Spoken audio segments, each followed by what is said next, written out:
Hello sweet sewers, it's Rebecca here. Thanks for joining me today in my sewing room. Today I'm going to share with you my latest make. I have finally finished a remake of the Ellis and Hattie dress by Merchant and Mills.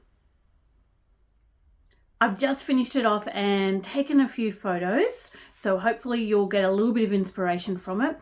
And I thought I'd have a quick chat to you about why this is actually one of my favourite dress patterns.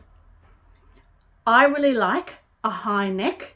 It just makes me feel nice and secure on my skin and in my job where I have to move around a lot, including bending over, including getting up and down from the floor. So this gives me great coverage in the neck area and with its long length. It is also a bit of an oversized boxy fit, which I really like and which gives me plenty of movement. There are, of course, options with the sizing and with the style of dress.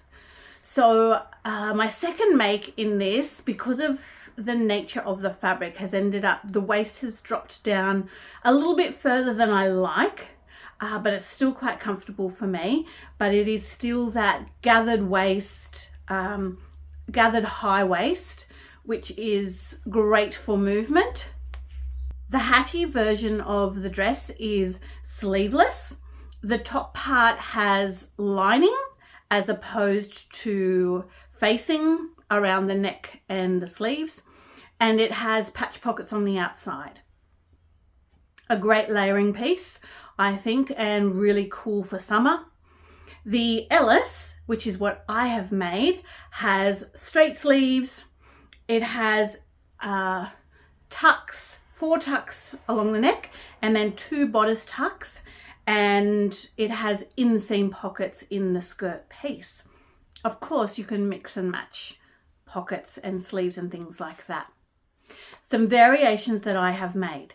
The fabric that I have used is not recommended, and that's because it is on the heavy side and it has a little bit of stretch. So this fabric is a black cotton jacquard from Potter & Co. in Western Australia.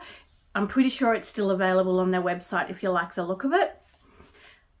Because I've used something with a little bit of stretch, it has become more oversized than I would have liked, but I'm still loving the dress and I'm still going to get lots of wear from it.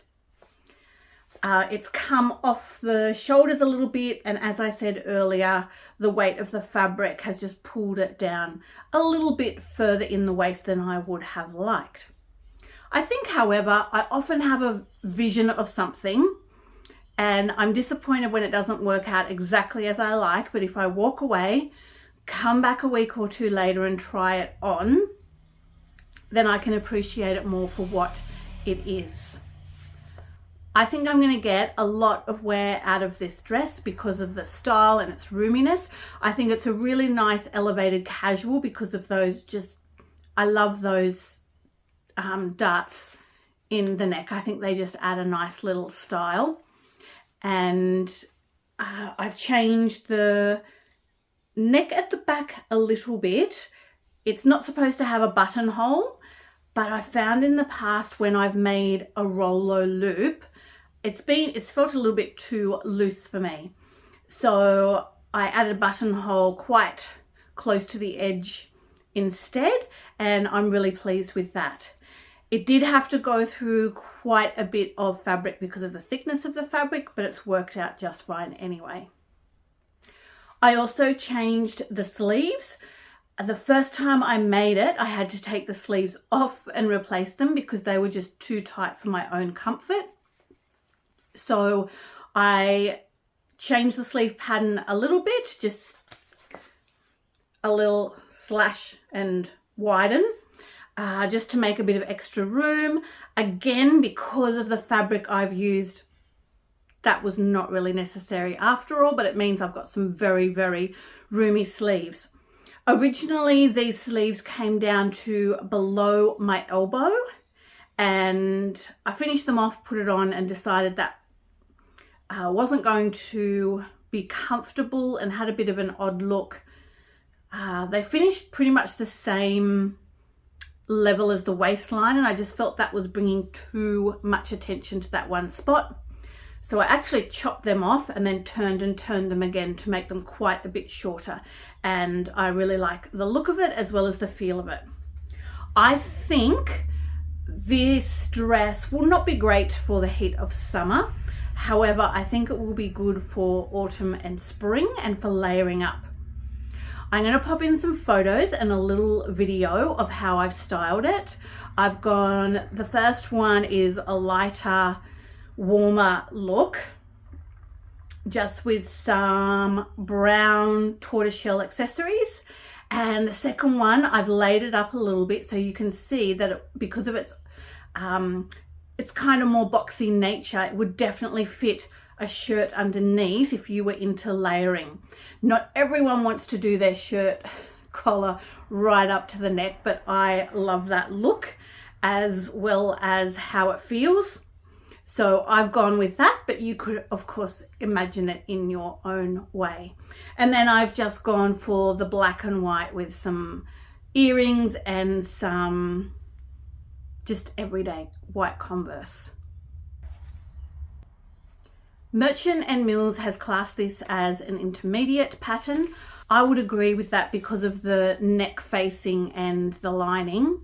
However, if you've done that sort of thing before, you'll have no trouble with this pattern whatsoever. It comes in 2 sizes on the Merchant & Mills website. I've got a paper copy because I've had this for a long time now. I would now buy it in PDF for sure. So it comes in a size 8 to 18 and then an 18 I think to 26 or 28. Have to check on the website, Rebecca. Yeah, I do get a little bit annoyed that you have to pay for either or both pattern size ranges. Not all independent pattern companies do that. Merchant & Mills, however, will make some small changes to the larger size pattern, whether it's a little bit of curve or a little bit more ease, or perhaps some elastic in some trousers or something like that. Yeah, but I know other pattern companies do that as well and keep all the same sizes in the same price bracket. So if you're looking for an everyday, very comfortable dress, then this might be the one for you. Merchant & Mills are really good at putting in body measurements as well as finished garment measurements, as well as fabric lengths and things that you'll need. And they'll also tell you if you can't make the garment from a particular width of fabric in particular sizes. What I mean by that is for some of the larger sizes with skirt patterns, a fabric that's 110 centimeters in width will not work. Those instructions are there and they're very helpful in helping you organize which fabric to use. I think you could definitely do this in a range of fabrics, as I have. I've used previously a very light cotton.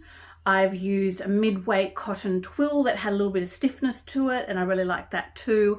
And then this one, which falls into the heavyweight cotton jacquard category.